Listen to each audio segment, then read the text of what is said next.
Radio Couche Kamite Congo, la radio de la Renaissance initiée par le père Hank M.T. Outi, la radio de l'ambiance culturelle, la radio de la dévotion, la radio de l'amusement et la radio qui vous accompagne dans votre évolution de conscience. La radio Couche Kamite Congo, souvenez-vous, partagez. Invité prochainement, nous vous proposerons des programmes sensationnels. Nous aurons des programmes pour enfants. Nous aurons les programmes des histoires de chez nous. Nous allons raconter notre enfance. Nous allons raconter les beaux. Nous allons raconter la dynamicité, l'ardeur et les candeurs. Couche Kamite Congo. Sans plus tarder, je vous lance à une révisitation musicale qui dit pourquoi n'êtes-vous pas, comment on dit, voodooïdes? Petit, mais nous provenons d'où? Si l'Europe a de culture judéo-chrétienne, si l'Orient aujourd'hui se réclame d'une culture islamique, l'Afrique est de quelle culture? L'Afrique est de culture vaudou. Nous allons révéler au monde ce patrimoine riche.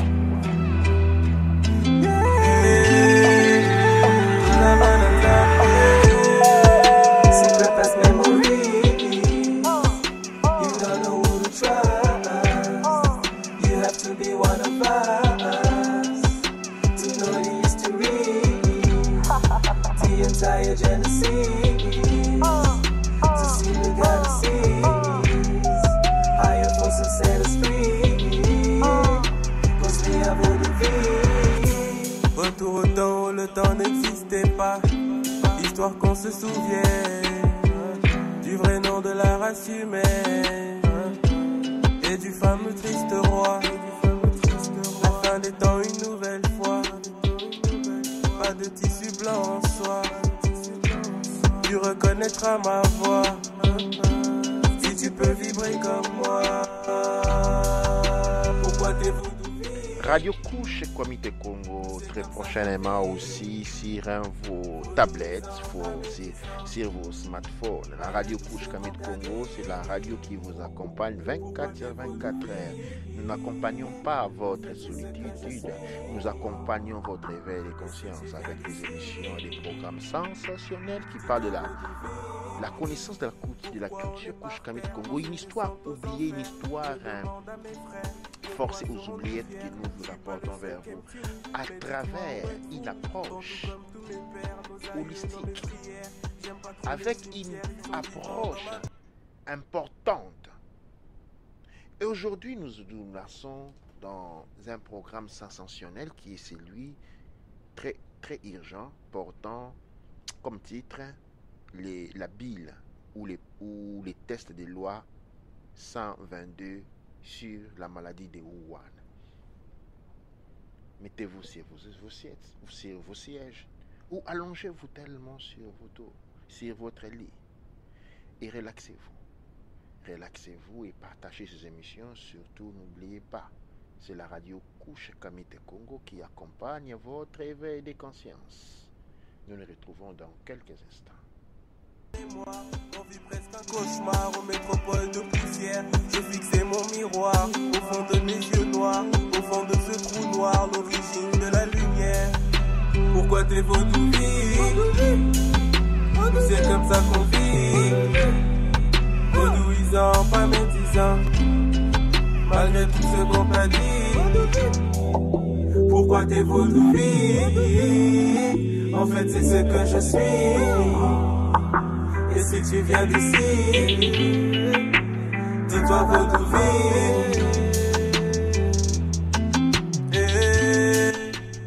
Doza Bananzambe.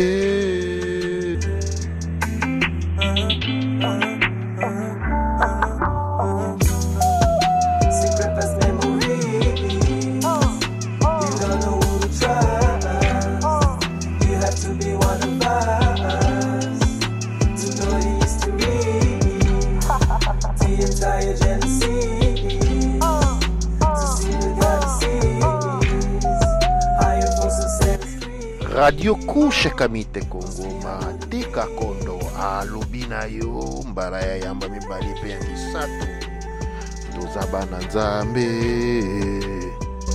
L'Afrique est de culture vaudou. Nous allons révéler au monde ce patrimoine si riche.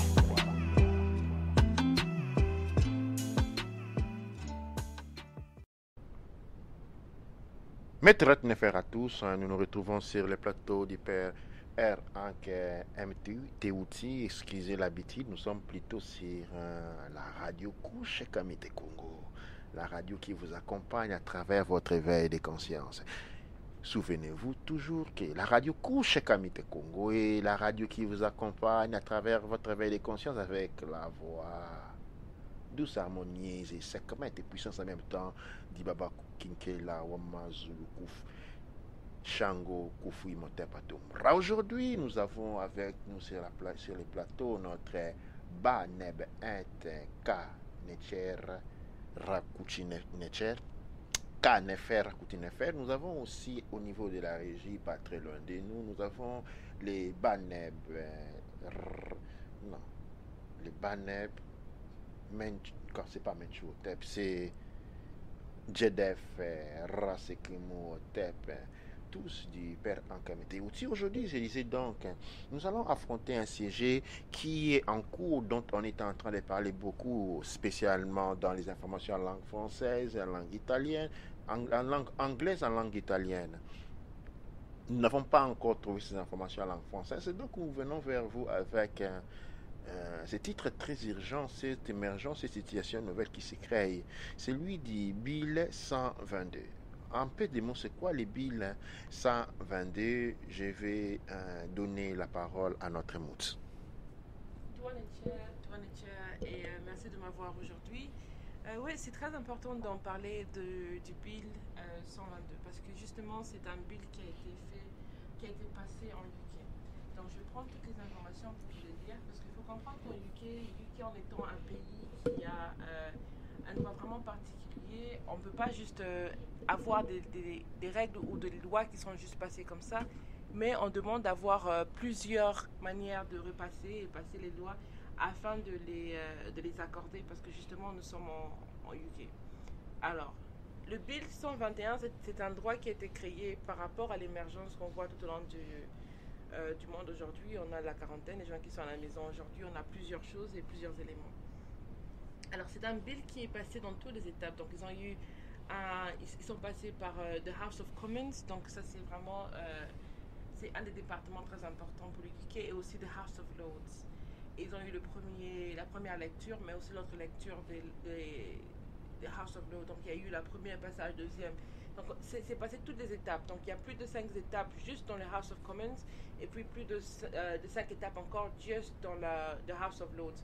Donc en UK, comme on a un droit qui est un peu mixte, donc on a la partie politique, donc on a tous les politiciens, les ministres et tout, et puis on a la partie juridique. Donc the House of Lords, c'est plutôt avec tous les juridiques, le juge et toutes ces étapes-là. C'est un peu comme en Europe quand on parle du parlementaire, les parlements, et puis il y a les sénateurs. Voilà. C'est-à-dire il y a les premières, le House of Law serait common, House of Commons serait comme le Parlement avec 5 niveaux, et puis les House of Law, ça serait par exemple la maison, disons les Sénats avec 5 niveaux, aussi, oui. Voilà. Donc c'est ça. Donc il y a plusieurs niveaux et de la House of Lords c'est particulièrement où c'est la maison où tous les juges, je dirais les juges, les avocats et tout sont dedans. Et les House of Lords aussi, il y a des personnes qui ont des titres de Lords en tant que famille. Ça veut dire qu'avant, c'était si ton père était un Lord, tu pouvais naître et tu pouvais avoir ce droit-là. Mais maintenant, ils ont restreint quand même les titres pour dire que si tes parents ils étaient des Lords ou des Ladies, donc des seigneurs et des seigneurs, et seulement un seul enfant pouvait prendre le titre, les autres enfants, ils n'avaient plus le titre de seigneur. Justement parce que avec ça, il y avait tellement trop de personnes qui sont des lords, ladies et tout en UK, donc ils ont essayé d'éliminer ça. Donc voilà, ça explique un peu. Et maintenant, ce droit, il est passé par ça et aussi on est arrivé jusqu'à la considération pour faire des changements. Donc tous les changements ont été inclus. Donc on a inclus les changements du House of Commons et les changements du House of Lords. Donc la maison des, je peux dire entre guillemets, les ministres et des parlementaires, aussi le corps juridique aussi ensemble. Et donc, ce droit est aussi passé par le Royal Assent. Donc, ça veut dire un décret royal aussi. Donc, il y a aussi la cour royale et les royaux qui ont accepté. Donc en UK, avec la séparation des pouvoirs, surtout quand on parle de la séparation du pouvoir, on a le pouvoir juridique, on a les judiciaires, on a les législatifs et puis on a l'exécutif. Maintenant, en général, quand on passe un droit ou une nouvelle règle en UK, on a le pouvoir parlementaire, judiciaire et House of Lords, et puis le pouvoir royal aussi. Donc, si ces trois maisons, ces trois compagnies acceptent un droit, ça veut dire que non, maintenant le droit, il a été accepté. Et cette règle, elle est passée directement alors, on voit toutes les étapes on peut tout voir les étapes, on peut voir comment ça a été super rapide et on peut voir comment le 25 mars, cette loi avait déjà été mise en valeur. Donc, elle a été acceptée le 23 mars. Et voilà, donc c'est très important de voir comment tout se déroule parce que cette loi, elle parle de tous les changements qui se sont passés maintenant par rapport à ce qu'on voit aujourd'hui avec tout ce qui est autour de nous.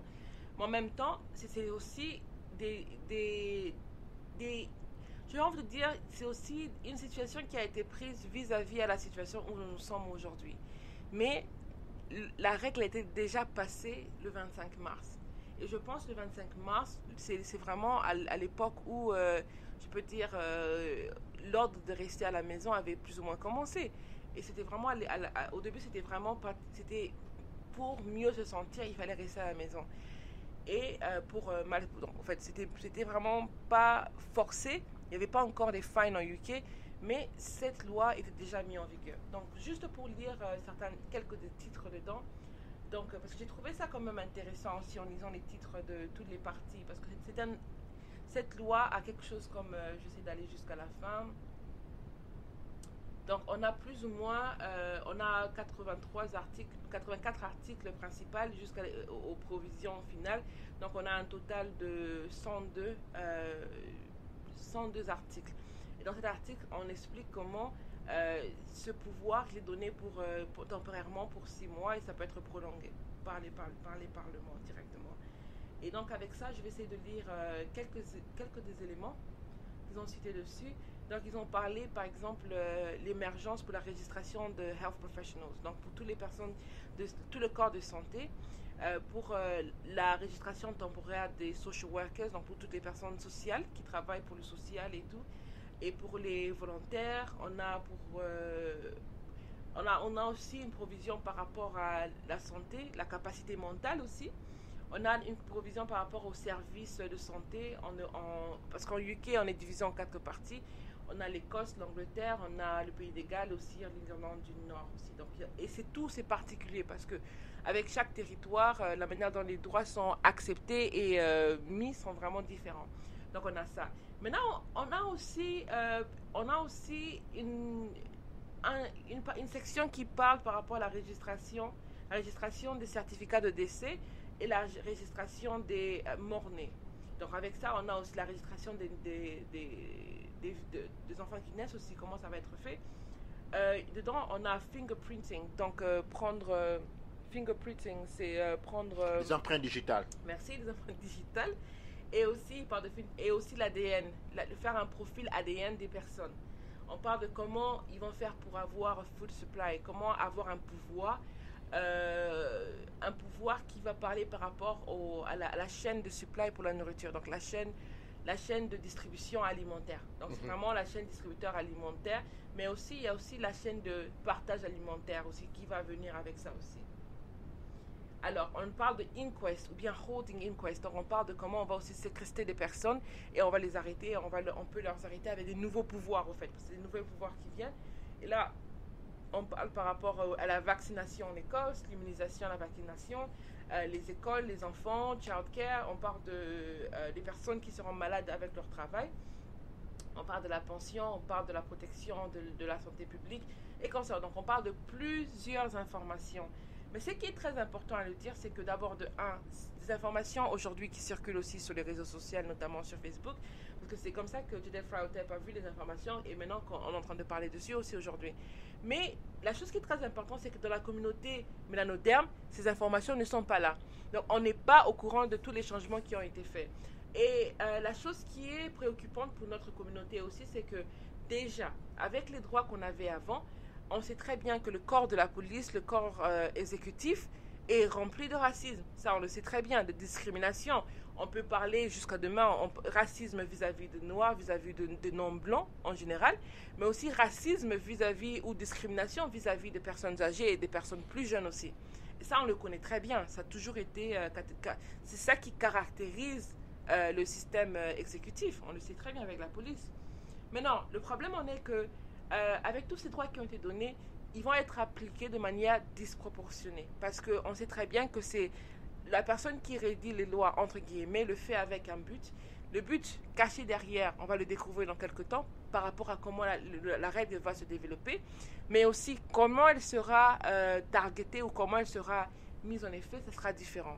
Par exemple, il y a beaucoup de polices qui disent que quand on leur demande d'arrêter les voitures, alors eux, ils essayent de voir, ils regardent un type de personne. Quand ils voient, ils font un profiling, donc ils font un profil de personne, et après, ils vont arrêter ces personnes. Ils vont d'abord demander des informations petit à petit, et après, ça va se développer à quelque chose d'autre. Ils vont trouver peut-être des drogues, ils vont trouver, je ne sais pas, autre chose qui ne sont pas normales, et après, ils vont faire des arrestations dessus. Alors, beaucoup de gens diront, mais c'est bien, il faut arrêter tous ceux qui ont des drogues et qu'on sort. Mais le problème en est que si ces arrestations étaient faites de manière vraiment, comme on dit, au hasard, alors on aurait eu toute la population ou un grand nombre de la population vraiment variée qui allait refléter le nombre de personnes dedans. Donc on allait avoir un nombre très bien varié qui va représenter le nombre de personnes. Donc il y a un post par exemple que j'ai vu de Dr. Huma Johnson, c'est Humar Ifatunde maintenant, de l'Amérique, qui dit par exemple que quand on regarde le pourcentage des personnes qui ont disparu, on voit que le pourcentage des personnes qui ont disparu, c'était les Américains blancs. Il y avait quelque chose comme 360 000. Et puis quand on parle des Noirs américains, il y avait quelque chose comme 203 000. Alors les gens vont dire que oui, quand même, il y a beaucoup plus de blancs qui disparaissent, mais en général, quand on parle en termes de proportion, et en sachant que la population blanche, elle représente le 70%, plus de 70% de la population américaine, et la population noire, elle représente plus ou moins le 13% de la population. Alors, qu'est-ce qu'on regarde? Donc, si on est à 13% et on a quelque chose comme 200 000 par rapport au 13%, donc qu'est-ce qu'on a? On a quelque chose comme 15 000 sur 1% de la population. Il y a 15 000 personnes qui disparaissent dans la population noire, sur 1% de la population de l'Amérique. Maintenant, si on revient à 360 pour la population blanche, et on regarde le fait qu'on a 360 000 qui disparaissent par rapport à du fait qu'ils sont à plus ou moins 73 ou 73% de la population globale, qu'est-ce qu'on réalise? Ça fait plus ou moins 4 000 personnes. Donc en général, sur 1% de la population américaine, il y a 4 000 de personnes qui disparaissent, qui est des personnes blanches par rapport au fait qu'il y a, j'avais parlé de 15, mais si je me souviens bien, des personnes. Donc on voit que la proportionnalité, on est à plus de 3, voire même presque 4 fois élevé comparé à ce pourcentage-là. Eh bien, c'est ça qui va nous emmener avec cette loi. Donc, c'était juste pour faire une introduction, et je pense que je vais aussi parler d'autres éléments encore plus, vraiment pour dire de qui ça parle. Parce que là, maintenant, il y a déjà des pétitions qui ont été créées pour parler de ça. Et quand j'ai cliqué le lien pour trouver les pétitions, j'arrive pas à trouver la pétition. Alors, en regardant sur l'article ou en regardant sur l'acte, c'est ça qui est bizarre. De mon vécu, j'ai fait des études de droit, j'ai jamais vu un droit ou un corps de droit, donc une législation, parce que j'en ai vu beaucoup. J'ai étudié beaucoup de législation. J'ai jamais vu une législation qui en elle-même, elle a le pouvoir de s'auto-immuniser, dans le sens qu'elle a un pouvoir en elle qui dit que pour la rétracter, c'est pratiquement impossible. Pourquoi? Parce que cette législation dedans, quand on regarde entre l'article 59 et 64, ici on parle d'un pouvoir pour, je vais lire en anglais et traduire, postponement of election, referendums, record petitions and canvass. Ça donne le pouvoir de faire d'un prolongement, ou donc de automatiquement prolonger tout ce qui est les élections, les référendums, des pétitions pour enlever cet acte ou pour refaire, parce qu'en général, quand un numéro de signature pour les pétitions s'annonce, effectivement, ils doivent revoir l'acte. On est bien d'accord. Absolument. Mais dans cette législation ici particulièrement, alors ils donnent le pouvoir de faire un recall, donc postpone or recall. Donc recall, ça veut dire reprendre, postpone, ça veut dire remener plus loin. Donc on voit très bien, avec ce droit ici, ça veut dire que si les personnes ne sont pas d'accord de ce qu'on voit aujourd'hui, alors ils peuvent appeler l'article 62 de cet acte pour appeler le pouvoir de faire un postpone ou recall de cette pétition. Donc c'est ça qui est intéressant au final. Donc c'est vraiment des informations qui se trouvent disponibles pour tout le monde à voir et à lire lentement. Et ça donne la possibilité de vraiment d'entrer dans une situation d'annulement ou de changement par rapport à toutes les pétitions qui peuvent être faites. Les pétitions, ce n'est pas seulement les pétitions par les personnes, mais ça peut aussi être les pétitions par d'autres membres du Parlement. Parce que beaucoup de personnes du Parlement ne seront pas contents et ils vont faire des pétitions contre. Effectivement, ça va aller avec aussi. Et je pense, avec ça, il y avait aussi récemment un autre droit que j'avais vu, c'était un parlementaire. Et maintenant, je comprends pourquoi les parlementaires ont parlé contre cet acte aussi. Il y avait un parlementaire écossais qui avait publié sur sa page comme quoi, je ne dirais pas que c'est dans cet acte particulier parce que je n'ai pas vérifié, mais dans un acte similaire à celui-ci, ils ont enlevé le droit du jury. On sait très bien, avec le tribunal, il y a le jury, comme on voit dans les films, effectivement. Mais on a enlevé ce droit du jury. Et donc, alors, beaucoup d'avocats et beaucoup de juges, ils ont fait une pétition contre. Et ils ont présenté à leur premier ministre. Et c'est comme ça que leur ministre, les ministres sont allés aller au Parlement pour exprimer le fait que enlever le jury, c'est dangereux. C'est vrai qu'avec le Covid, et quand on parle maintenant du Wuhan, avec le Wuhan, quand on donne aux gens, au fait, les gens ne peuvent pas se rassembler, donc on ne pourra pas avoir un rassemblement avec un jury. Donc les personnes sont à la maison. Donc au final, il y a eu une sorte un droit qui est sorti pour dire qu'on ne pouvait plus avoir un rassemblement pour le jury. Mais ce rassemblement, il a été mis de manière définitive. Donc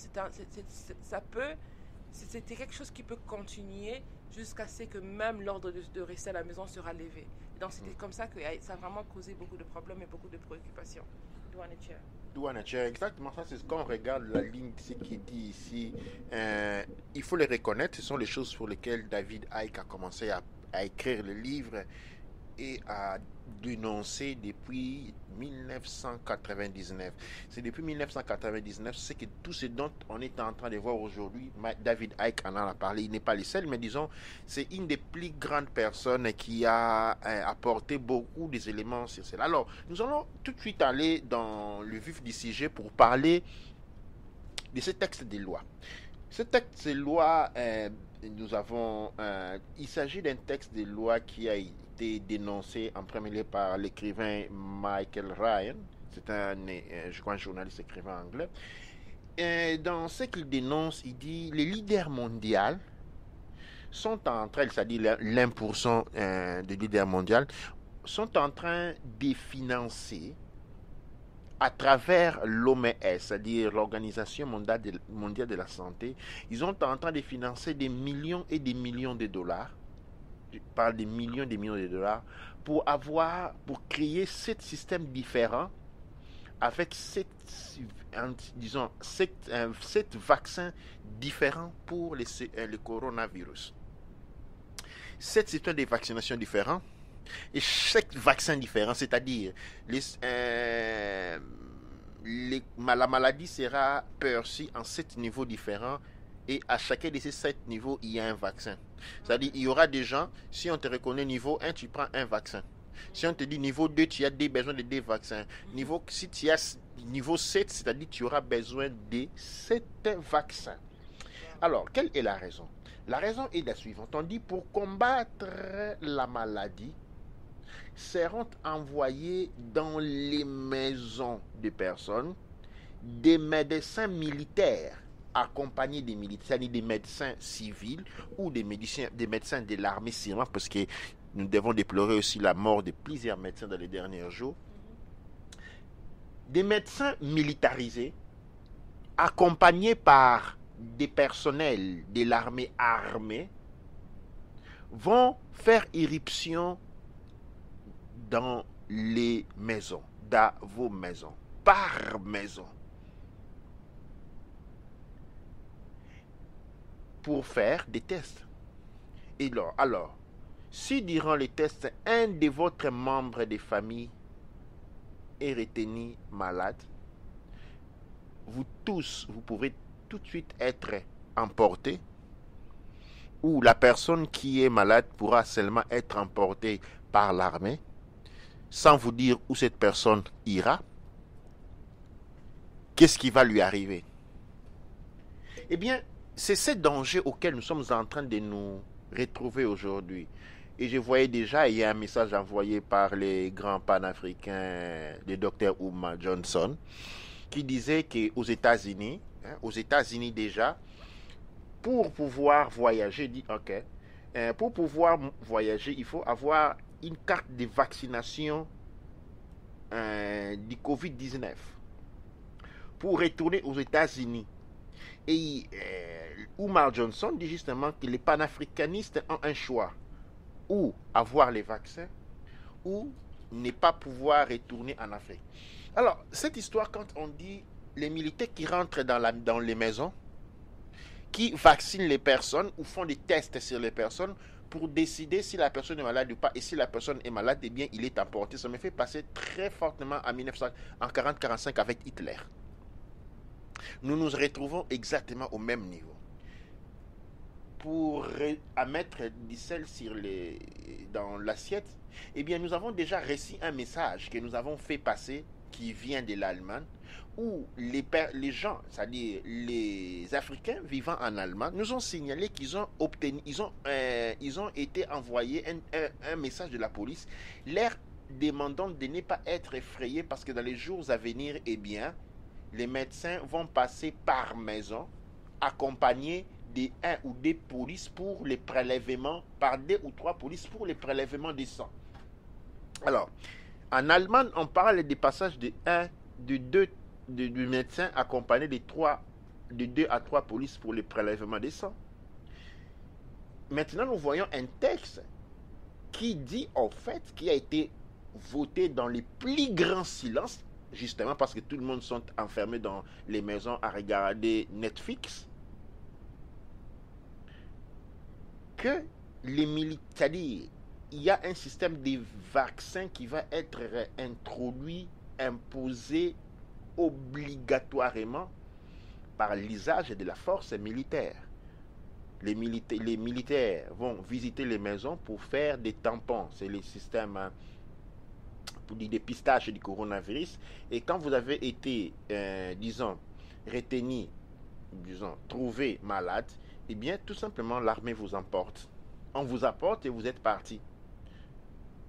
On sait à présent qu'il n'y a pas encore de traitement pour le coronavirus.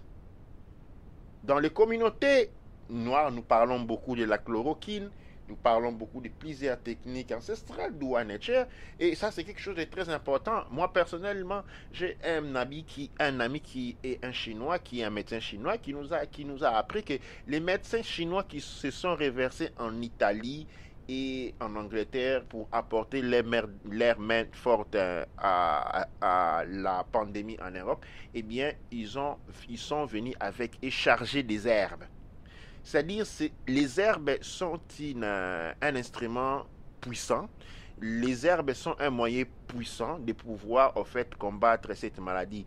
Mais ce que nous sommes en train de déplorer, c'est que nous sommes en train de signaler que la maladie en elle, pour telle qu'elle est, et n'est pas aussi comme elle semble. C'est tous ces grands dangers. Mais les plus grands dangers, c'est l'agenda politique du nouveau ordre mondial qui est en train de se dissimuler sous les ombres de cette pandémie. Eh bien, c'est celui d'imposer une structure mondiale où l'élimination d'un grand nombre de personnes à travers justement avec l'excuse que l'on a été contaminé, eh bien tous les droits peuvent être bafoués. Les tampons et les modèles dépistage qui a été reconnu jusqu'à présent, qui dans la communauté scientifique elle-même est encore sujet d'argument. Elle n'a pas, et ce n'est pas tout le monde qui accepte sa capacité de détecter cette maladie à 100%. Néanmoins, nous n'allons pas rentrer dans cette direction-là. Nous ne sommes pas des scientifiques des salons pour rentrer justement dans ces discussions. Mais ce qui est ici important, c'est que nous devons comprendre ce qui est en train de venir devant vous. J'ai été hier sur la radio, une radio Bondo Bololo, une radio en langue lingala, où justement j'ai tenté d'apporter une approche, un raisonnement scientifique, pas scientifique de la manière dont les gens l'attendent sur cette situation. Mais la réaction a été assez négative de la part de la communauté congolaise qui préfère prier, qui préfère comprendre les choses d'une autre manière. D'où en est c'est juste que chacun suive c'est dont ils se sentent les plus attirés. Mais quand nous rentrons vers nous aujourd'hui, eh bien, il y a un souci qui va au-delà de petits problèmes qui puissent exister entre un État et un autre, entre une race et une autre. Nous nous trouvons ici devant un danger de catastrophe humanitaire. Et ce danger-là, c'est celui, comme je l'ai dit hier, de nous retrouver sans nourriture. En effet, l'économie mondiale est en crise. Les entreprises sont fermées. On ne sait pas quand ils vont réouvrir. Les champs de cultivation alimentaire ont les fruits qui sont en train de pourrir sur les arbres. Tout est ferme. La machine économique mondiale s'est complètement arrêtée. Il n'y a rien qui ne se produit, mais tout se consomme. Et avec les confinements, il va de soi que l'on consomme les doubles, sinon les triples de ce que l'on consomme normalement. Quand vous avez 2-3 enfants dans la maison, eh bien tout ce qu'ils font, c'est la course entre la chambre et le salon et la cuisine. Eh bien, on mange 2 fois plus. Et ce que l'on n'est pas en train de réaliser, c'est que nous sommes en train de consommer les réserves avec une vitesse énorme. Avant, il y avait les remplacements. Tout ce que l'on consommait était remplacé. Maintenant, la situation est différente. Tout ce que l'on consomme part. Et ça ne retourne pas. Elle ne retourne plus. En fait, c'est vrai que les supermarchés sont pleins, mais il y a certaines denrées alimentaires spécifiques dont il est devenu difficile déjà dès maintenant retrouver. Et on est seulement au 2e mois de la pandémie. Cette pandémie est longue. Qu'est-ce qui est en train de se passer? Nous sommes en train de vivre sur les réserves. Et ces réserves sont en train d'être consommées rapidement.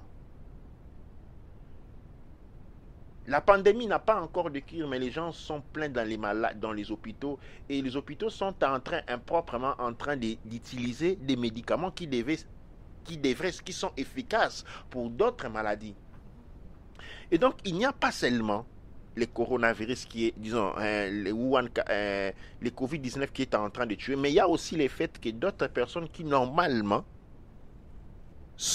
ont d'autres maladies qui ne peuvent plus être soignées. Et toutes les autres maladies, imaginons toutes les personnes qui doivent visiter l'hôpital de temps en temps, qui sont exposées à des contaminations. Et les gens qui visitent les hôpitaux régulièrement sont des personnes qui ont une santé, disons, difficile. Et ce sont les personnes les plus vulnérables. C'est-à-dire, quand on met une personne qui est atteinte du Covid-19 à l'hôpital, on met en danger des dizaines de milliers de personnes qui fréquentent les hôpitaux de manière régulière. Et certaines de ces personnes ne peuvent plus être soignées. Et on est en train de consommer, d'utiliser à grand nombre. Qu'est-ce qui va se passer? Il va se passer que dans quelques années, dans quelques mois, ces réserves vont tarir. Et à ce moment-là, le nouveau ordre mondial se présentera avec la lyrique selon laquelle nous ne pouvons pas sauver tout le monde. Nous ne pouvons plus nourrir tout le monde. Nous ne pouvons plus soigner tout le monde. Il y a quelques mois, il y avait au niveau de l'Europe, de l'Angleterre, des on appelle des cutting funding. Il y avait des problèmes financiers, on faisait des tailles partout. On coupait au niveau de la santé, on coupait au niveau de la police. Et à l'improviste, il y a des millions de dollars qu'on veut mettre à disposition de la population pour les supporter parce qu'il n'y a plus de travail. Mais tout ça, c'est de l'argent emprunté à qui? Au nouveau ordre mondial, le système bancaire. C'est le nouveau ordre mondial. C'est-à-dire, avant même que nous ayons un contrat, nous avons déjà un pré-contrat parce que tout cet flot d'argent qui va être payé par le nouveau ordre mondial, quels sont les intérêts? Personne n'en parle parce que tout le monde sont contents de recevoir $1,000, $2,000 dans leur poche. Et avec ça, nous avons invité le nouveau ordre mondial chez nous sans même le vouloir parce que nous l'acceptons comme créancier. Et si quand nous l'avons accepté comme créancier, nous l'avons accepté comme patron. Parce que comme disait pas Churchill, mais un des grands barons du nouveau ordre mondial qui disait: donne-moi la lèvre financière d'un pays et je m'en fous complètement de qui fait les lois. Absolument, parce que ça c'est quelque chose qui est très intéressant quand tu dis.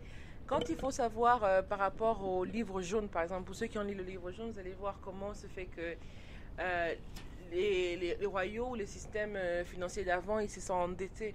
Et après, ça a créé les monnaies en papier, les monnaies papier maintenant qui sont devenues des monnaies avec de la gélatine dessus. Mais les monnaies en papier, au fait, où on coupait tous les arbres pour créer de l'argent, ces monnaies-là, ils étaient créées, ils avaient les visages des royaumes, mais ces notes n'appartenaient pas aux royaumes. Ça appartenait plus aux banques, c'est comme on dit, Federal Reserve. Donc ça appartient pas au royaume, ça appartient pas au gouvernement, mais ça appartient à une autre entité complètement. Mais effectivement, comme c'est dans votre territoire, on vous laisse quand même d'avoir la beauté de vous avoir, vous, sur la monnaie. Donc peu importe si on part au Congo et on voit la monnaie avec quelqu'un dedans, ou on part en Côte d'Ivoire, au Congo, en UK, ou partout, mais on sait très bien que la monnaie n'appartient pas aux personnes à qui le visage sont dans cette monnaie. Ça, c'est très important. Mais il y a une chose que j'aimerais aussi souligner ici, c'est que, par exemple, comme cette loi qui a été votée en Angleterre, j'ai cité tous les parcours que la loi elle a eu.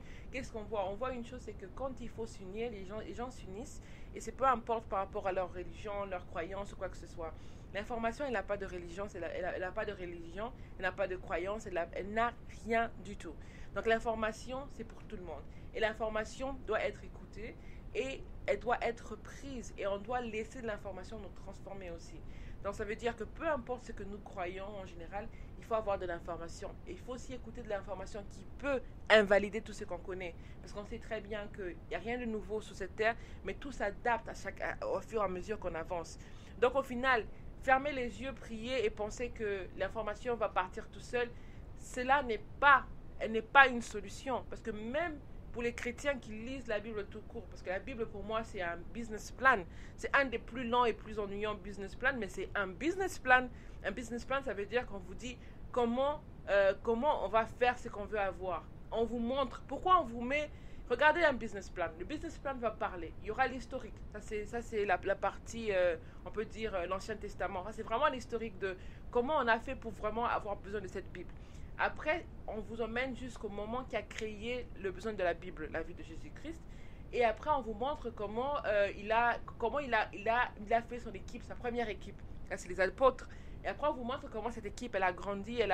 Tous les problèmes que cette équipe a connus, on a le SWOT analysis, donc on a les strengths, donc les parties forces. On a les weaknesses, donc les parties faibles, et puis on a tous les éléments dessus. Donc on a tous les éléments d'un business plan qu'on retrouve dans la Bible. Et donc au final, à la fin, il y a ce qu'on appelle le ask, donc la demande, où c'est ce qu'on dit, voilà le projet qu'on veut réaliser. Le projet c'était quoi? C'était la fin du monde. L'Apocalypse, c'est ça le projet de la Bible. Le projet de la Bible, ça vous amène jusqu'à la fin, vers les quelques dernières pages, ou vers les dernières pages, c'est l'Apocalypse. Et après, bien sûr, d'autres pages qui parlent de comment tout va bien revenir, tout sera bien, blablabla, pour dire que ces événements ici vont faire, ça sera affreux, les gens vont mourir, blablabla. Mais en réalité, il y aura la vie après. Donc, vous voyez cette information-là. Mais le truc ce qui est intéressant avec un business plan et pourquoi on écrit un business plan, c'est parce que les personnes sont en mesure de lire les informations du business plan. Peu importe s'ils aiment qui a écrit le business plan ou qui travaille derrière le business, mais c'est pour voir si le business est un business où on peut financer. Donc, l'Église catholique a été financée plusieurs fois parce que le business plan de la Bible qu'ils ont écrit a fonctionné pour tous ceux qui voulaient financer en tant qu'ordre mondial. Parce que là, on est en train de voir qu'on est en train d'aller. Je dirais même pas qu'on est en train d'aller. C'est faux de dire qu'on est en train d'aller. Je dirais que ça c'est une autre fois qu'on est en train d'aller vers ce business plan. Parce que je vous dis que quand on parle de Spanish Inquisition, c'était la fin du monde pour ces personnes-là. Quand on parle de Spanish flu ou la grippe espagnole, c'était la fin du monde pour ces personnes. Et quand on parle des personnes qui sont mortes avec le Covid-19 ou avec le Wuhan 400, c'est la fin du monde pour eux. Et donc c'est très important à voir. Et c'est comme ça qu'un business plan peut être réutilisé, peut être changé. Mais le plus important, c'est que même pour ceux qui croient à ce business plan, regardez au début les informations qu'on vous donne. Et on vous montre comment 1000 fois, la destruction elle est venue parce qu'ils s'en foutent. Ça a été expliqué. Nous allons passer à une petite pause. Une petite pause pour que vous puissiez avoir quelque chose à boire, vous découvrir les chambres un peu. C'est vrai qu'on est bloqué à la maison, mais ça ne veut pas dire qu'on ne doit pas faire du sport, qu'on ne doit pas se promener un peu. Promenez-vous un peu, faites un peu d'exercice et nous allons revenir dans quelques temps. Dans quelques instants, nous retournons après une pause musicale et un spot publicitaire. D'où à Détché. Je dis, mais nous provenons d'où? Si l'Europe a des cultures judéo-chrétiennes, si l'Orient aujourd'hui se réclame d'une culture islamique, l'Afrique est de quelle culture? L'Afrique est de culture vaudou. Nous allons révéler au monde ce patrimoine riche.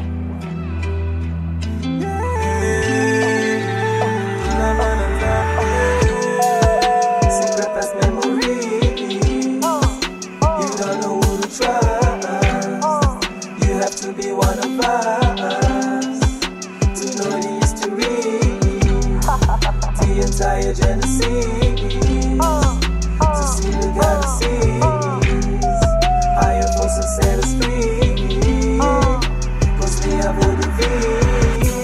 Retour au temps où le temps n'existait pas, histoire qu'on se souvienne du vrai nom de la race humaine et du fameux triste roi. La fin des temps une nouvelle fois, pas de tissu blanc en soie, tu reconnaîtras ma voix, si tu peux vivre comme moi. Pourquoi t'es pour vivre? Nous c'est comme ça qu'on vit, valorisant, valorisant, malgré tout ce qu'on t'a dit. Pourquoi t'es pour vivre? En fait c'est ce que je suis. Et si tu viens d'ici, dis-toi votre vie. Pourquoi on est par terre dans une descente aux enfers? Je demande à mes frères, pourquoi serons-nous fiers? Je suis pas le seul qui aime. Radio Couche Kamite Congo Mateka Kondo Alubina yo Izwa yango ya yambo ya mibale pe ya misato. N'oubliez pas la radio Couche Kamite Congo, la radio qui accompagne votre veille de conscience. La radio Couche Kamite Congo, the radio that comes with you along to the chair. Radio Couche Kamite Congo nde teza kumamino na nzela ya bososo lipe na bozongi na bosolo. C'est ce que je suis. Et si tu viens d'ici, dis-toi votre vie.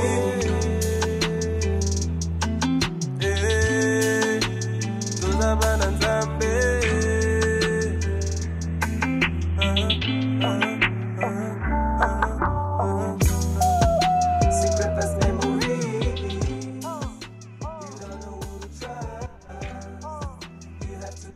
Ah, bonjour mon frère, comment tu vas? Je vais très bien aujourd'hui. Ah, je te trouve en très bonne santé là aujourd'hui là. Tu es très souriant là. La fois je dis que je t'ai vu, t'étais pas comme ça. Mais oui, ma vie a changé depuis quelques temps là. Tu me vois. Et ça se voit mon frère, non? Ta vie il a changé vraiment. Qu'est-ce que tu as fait? Eh ben, il faut savoir, depuis quelques temps, je suis un canep. Et c'est quoi là? Canep, c'est quoi ça? Qu'est-ce ça? Tu coupes les bois? Non, non. Caneb, je me suis diplômé dans le système éducatif Couche Kamite Congo. C'est quoi là? Système éducatif Couche Kamite, c'est quoi une nouvelle profession? Non, non, non, non, mon frère, c'est seulement l'instruction culturelle de nos ancêtres. Nos ancêtres, c'est encore quoi là? Ah, mais oui, mon frère, on va passer toute l'existence à étudier les français et l'anglais. C'est important, mais nous sommes des couches Kamit Congo. Ah, toi tu es couche Kamit Congo et moi je suis Kawalai. Eh mais écoute, toi aussi tu es couche Kamit Congo. Comment ça? Eh mais oui, nous ne sommes pas des Gaulois, nous ne sommes pas des Britons, nous sommes les descendants de nos ancêtres. Ah là tu es vrai Walai, parce que mon grand-père il disait la même chose. Ah exactement, ton grand-père avait raison. Ah là, donc toi là tu es devenu Caneb là. C'est moi aussi je peux devenir Caneb. Oui, très exactement. Il suffit tout simplement de rejoindre l'Académie de la culture noire, les pères MTouti. Ah, c'est vrai ça. Eh oui, dans les pères MTouti, eh bien, nous étudions gratuitement. Nous sommes introduits à la culture de notre monde. Nous apprenons beaucoup de choses. Et aujourd'hui, je suis un Caneb. Et en tant que Caneb là, j'ai le pouvoir de dicter mon monde. J'ai le pouvoir de développer mon monde. J'ai le pouvoir parce que je marche avec mes esprits. Voilà, donc moi aussi je vais devenir comme toi là. Comment je dois faire? Pour devenir comme moi, tu dois marcher avec moi. Ah mon frère, s'il faut marcher, non, je viens avec toi. Voilà, tu deviens déjà un petit Caneb. C'est bon, maintenant tu peux t'appeler Medjay. C'est plus Caneb, c'est Medjay maintenant. Medjay, ça signifie un guerrier qui défend les cultures, les valeurs de la culture de nos ancêtres. Ah c'est bon, comme ça là je suis déjà Medjay. Mais nous provenons d'où? Si l'Europe a une culture judéo-chrétienne, si l'Orient aujourd'hui se réclame d'une culture islamique, l'Afrique est de quelle culture? L'Afrique est de culture vaudou. Nous allons révéler au monde ce patrimoine riche.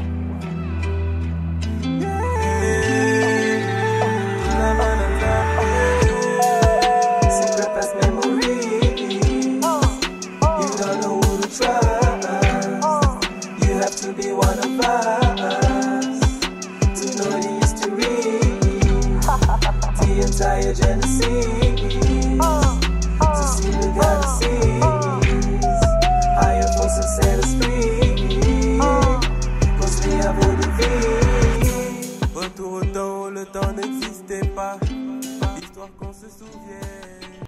Nous retournons dans la deuxième partie avec la lecture de quelques paroles que nous ont envoyées notre scène Bong Biong. Bong Biong de la radio Couche Kamit Congo, nous vous disons bonsoir. Maître Nefer. Bong Biong nous envoie une publication, une lecture que nous allons faire pour lui du Lord Macaulay, discours au Parlement britannique le 2 février 1885. C'est un discours tiré d'un livre et je vais juste lire ce qui est écrit. Lord Macaulay était Lord britannique. Le nom n'est pas tellement britannique, mais il est bien britannique. Et il a été fait le 2 février 1880. Il dit ceci. 1880.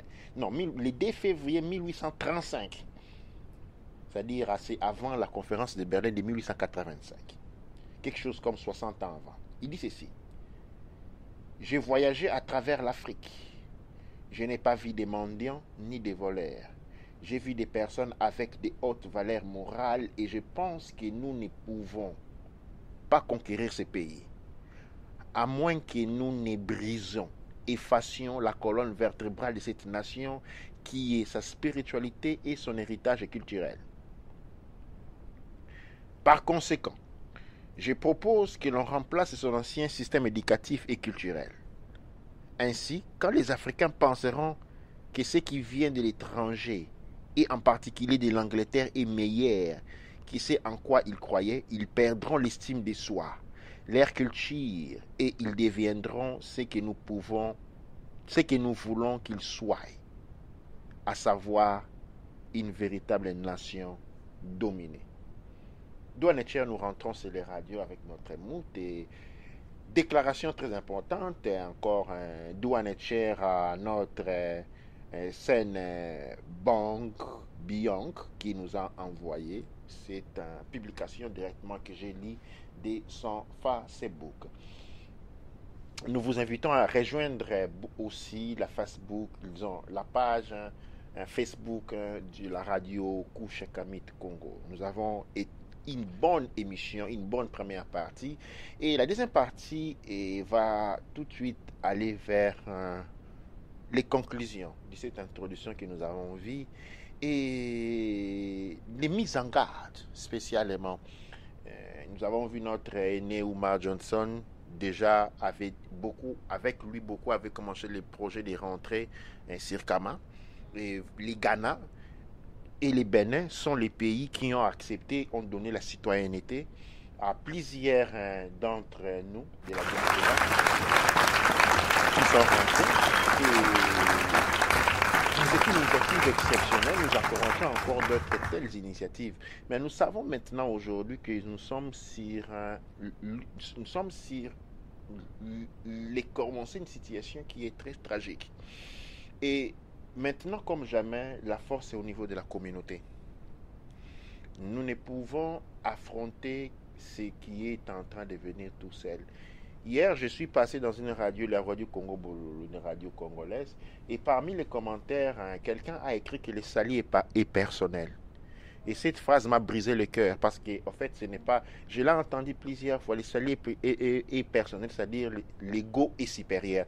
Quand quelqu'un dit que le sali est personnel, il est en train de dire que l'ego est supérieur à la conscience. Or, l'ego, c'est la source du mal. Et la conscience, c'est la source divine. Non, le sali n'est pas personnel. Le sali n'a jamais été personnel. S'il y a une chose qui est personnelle, ce n'est pas le sali, mais c'est la mort. On meurt seul. Ok? On meurt seul. Quand on est, on se retrouve directement devant beaucoup de personnes. Quand on fait la communauté, quand on fait tout ce que l'on fait, on le fait toujours ensemble. Il y a une seule chose dans ce monde. Même quand on est entouré de millions de personnes, on se retrouve à l'affronter seul. C'est la mort. Parce que personne n'affronte la mort accompagné. Même si vous vous tenez la main, chacun meurt seul. Alors, je vais ici rectifier à ma manière cette chose. Non, le salut n'est pas personnel. C'est la mort qui est personnelle. Le salut est une chose qui est communautaire. Le salut signifie se sauver. Quand on dit salut, ça vient du latin salute. Salute en quelque sorte relié à la vue. Le mot sali a comme sens que comme vie, c'est-à-dire comme victoire. Ok? Ça signifie quoi? Et là, cette théorie dite chrétienne va très de mèche avec les concepts de ces scientifiques. Comment ils s'appellent encore? Le nom m'échappe maintenant. Ces scientifiques qui parlent de la résistance, disons, la survie des plus forts aux dépens des plus faibles. Comment? Darwin. Ouais, la résistance des plus forts à profit des plus faibles, c'est ça exactement le sali. Le sali est le personnel, pourquoi il appartient à ceux qui sont plus forts. Le sali est personnel, c'est une phrase qui est attribuée à ceux qui pensent aux droits des plus forts. Or, dans la nature,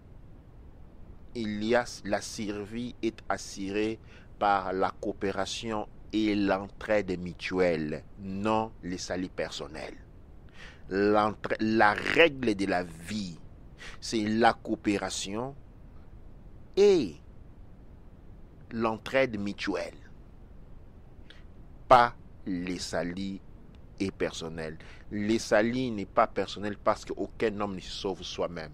Un seul doigt ne lave pas le visage. Vous voyez, la nature est pleine d'exemples qui démontrent que le salut ne peut être communautaire. Un seul doigt ne se lave pas la main. Le salut ne peut pas être... Aucun homme peut accomplir des choses par lui-même. Et donc nous devons rectifier cette réalité, cette manière de penser, et nous aurons fortement besoin d'une nouvelle manière de penser pour affronter avec force et avoir la possibilité de survivre aux épreuves qui sont mises devant nos yeux. Les épreuves sont fortes. Nous sommes aujourd'hui sous l'œil du cyclone. Quand la pandémie a commencé, on a tout de suite dit que les Noirs étaient invulnérables. Ok? De cette invulnérabilité, on est passé, qui disait-on, dépendait soit de la mélanine, beaucoup de facteurs, qui certains attribués au fait que les gens prient beaucoup. Et oui, oui, exactement. Et nous sommes maintenant à passer aux États-Unis. Je ne sais pas où j'ai vu quelque part où on m'a envoyé les dates sur les gens qui sont en train, les décès par coronavirus aux États-Unis. Eh bien, Encore une fois, le docteur Ouma Johnson. c'était toujours le docteur Ouma Johnson qui nous a fait voir, qui a publié, ouais, et on va voir si on pourra encore retrouver cela, où l'on voyait des statistiques effrayantes. Ok, des docteurs, disons, des docteurs Ouma Ifatunde, d'où à toi, docteur Ouma, qui a publié hier les statistiques sur les gens qui sont, disons, le nombre de morts par race. On a noté qu'il y avait seulement 11% des blancs, ok, je l'ai devant moi, ok. Ça, c'est dans la ville de Chicago. Seulement dans la ville de Chicago, nous avons les nombres. On est en train de parler des morts. Eh bien, nous avons 11% des Blancs, 8% des Hispaniques, 3,6% des Asiatiques, et bien 68% des Noirs. De l'invulnérabilité des Noirs, nous sommes passés à 68% des décès. Avec quelle vitesse? Je vous assure, si nous continuons à fermer les yeux, nous allons passer à ceux qui maintenant portent la maladie aux autres. Et quand on va dire qu'en fait, on remarque que les mélanodermes sont ceux qui portent cette maladie, eh bien, le confinement ne va plus être pour tout le monde et le confinement va être pour nous. Et vu que cela va être mis devant les yeux de tout le monde, nous ne pourrons plus en sortir vivant. La peau noire sera le symbole de la peste. Oui, la peau noire deviendra le symbole de la peste. Comme nous sommes en train de le voir, c'est là. Les gens vont sûrement rire, dire, écoute, voilà, qu'est-ce que vous êtes en train de raconter.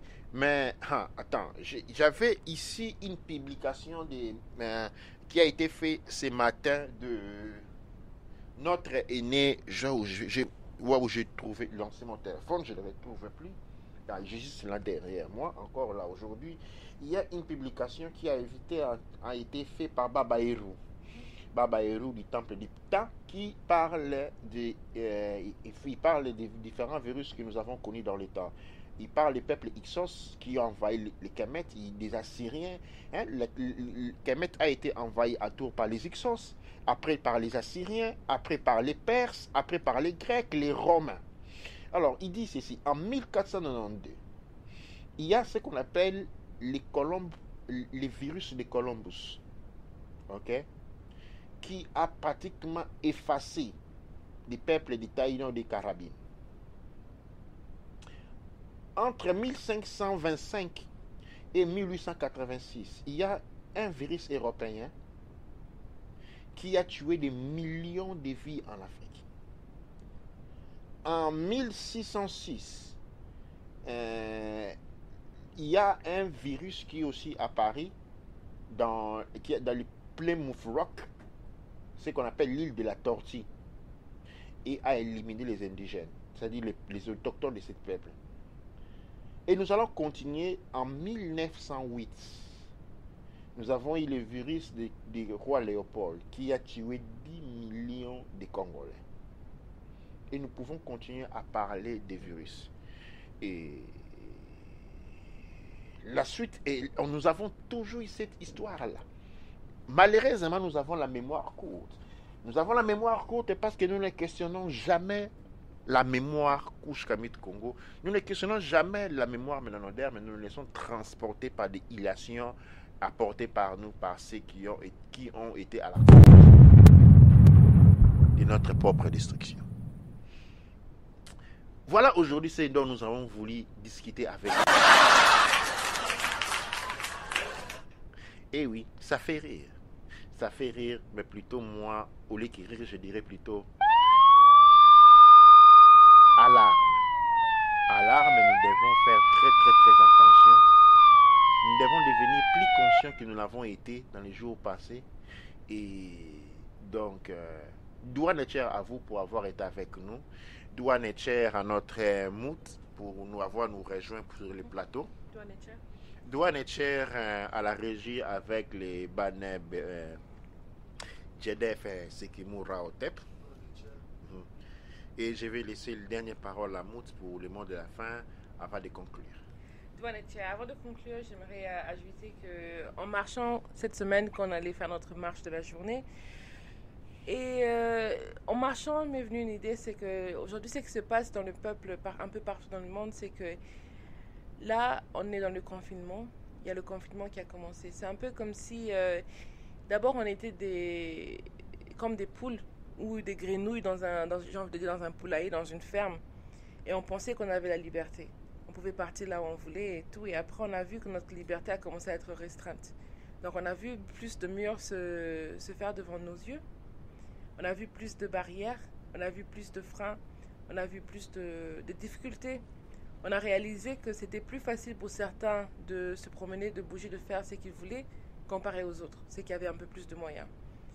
Et après, tout d'un coup, on se rend compte qu'on est arrivé dans une période de confinement. Personne ne peut bouger et personne ne peut sortir. Et nous tous, on se retrouve tous dans le même confinement. Dans le sens où certaines personnes, dans leur cage ou dans leur ferme ou dans leur mansion, maison, ferme et cage, ils ont un peu plus d'espace que des autres. Certains, ils ont beaucoup moins d'espace que les autres. Et maintenant, dans cette ferme, le propriétaire de la ferme a commencé à venir et prendre un de nous, un après l'autre. Un après l'autre. On se dirait, oui, il était trop maigre. Et tu l'as vu, il a pris trop de poids. Il était trop maigrichon. Il a pris trop de poids. Il se l'a raconté. Il ne savait pas ce qu'il fallait faire. Non, mais celui-là, il est sale. Il faut quand même qu'on le prenne pour notre sanité, pour nous tous.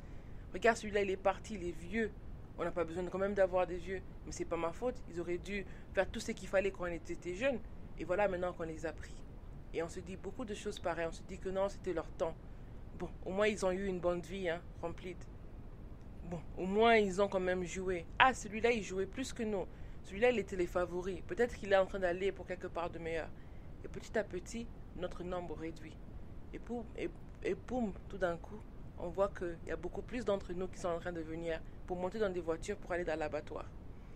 Et certains d'entre nous, on pense encore que tout va bien. On est en train de nous mettre dans un lieu plus sécure parce que le lieu où on était n'était pas sécure. Arrivé là-bas, on voit qu'on entre... On est séparés maintenant, on est un à un. On nous prend chacun à sa place et tout. Et on se dit que non, ça va beaucoup mieux. C'est temporaire. Je suis dans l'eau, je suis dans une situation un peu de confinement, mais c'est temporaire.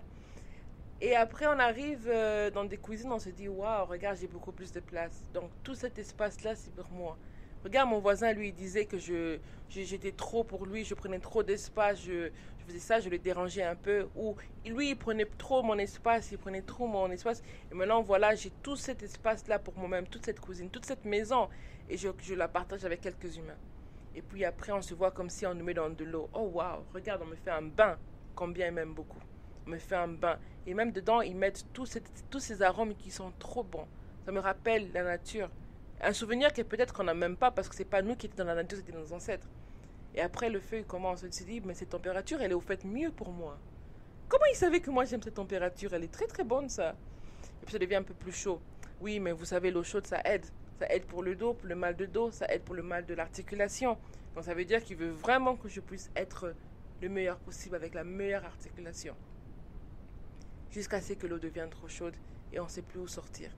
On n'a plus la force de sortir, on n'a plus la force de s'enfuir, on n'a plus la force de sortir, de fuir, on n'a plus la force d'avertir aux autres, on n'a plus la force de voir ce qui se passe. Et c'est comme ça que je dis, peu importe la religion, peu importe où on se trouve aujourd'hui, il est important de partager les informations que vous avez chez vous. Même si vous vous dites que les gens qui vont m'écouter ne vont pas me croire, il y a toujours ceux qui vont vous écouter.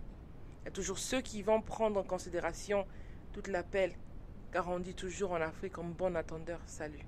Douane et cher.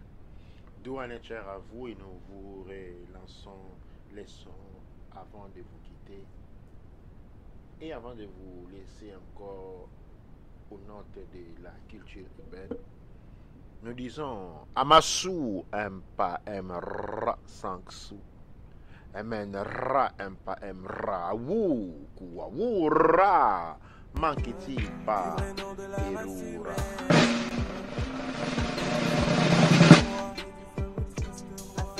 Une nouvelle fois, pas de tissu blanc en soi. Tu reconnaîtras ma voix si tu peux vibrer comme moi. Pourquoi t'es vaudou vie? Nous c'est comme ça qu'on vit. Vaudouisant, pas médisant, malgré tout ce qu'on t'a dit. Pourquoi t'es vaudou vie? En fait c'est ce que je suis. Et si tu viens d'ici, dis-toi vaudou vie. Pourquoi on est par terre dans une descente aux enfers? Je demande à mes frères, de quoi serons-nous fiers? Je suis pas le seul qui aime Dieu, mais dites-moi où êtes-vous? Bon, tout comme tous mes pères, nos aïeux dans mes prières. J'aime pas trop les cimetières, ils sont vivants dans ma mémoire.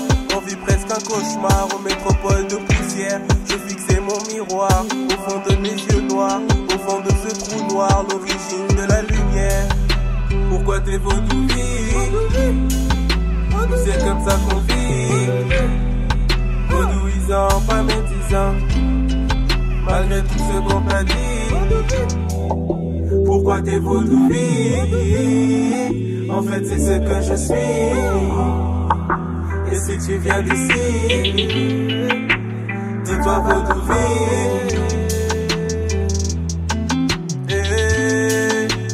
Toda bananzambe.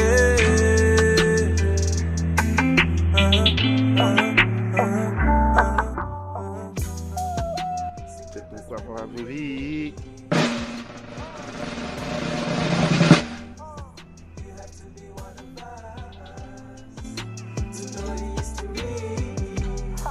The entire generation